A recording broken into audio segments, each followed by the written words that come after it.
My sisters and brothers, in his first epistle, St. John the Apostle says something very important. He reminds us that we can only love the God we do not see by loving our neighbor whom we can see.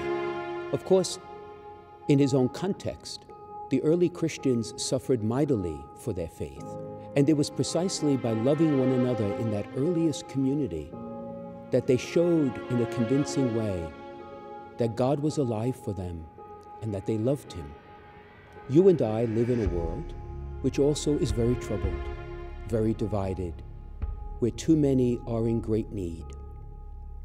And so once again, you and I commit ourselves to the great mission that Christ has given us, that we love him who is our God and Lord, who really needs nothing from us, precisely by loving our sister and brother, made in God's image, the recipient of his grace. We stand with Christ when we stand with our neighbor, whoever that neighbor may be, in whatever need they may have. So we feed Christ, we clothe Christ, we visit Christ.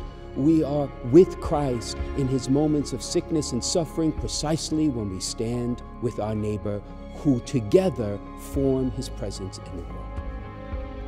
In the coming weeks, you and I will have the opportunity to hear some beautiful and powerful testimony from our own sisters and brothers with whom we have stood in their time of need, loving them, and by loving them, loving Christ. I invite you to watch those vignettes and allow them to speak to your heart as they have profoundly spoken to my heart. As this campaign moves forward, you and I are asked to make a choice. With whom shall we stand? And my friends, let us together stand with the Lord by standing with our neighbor, one person at a time.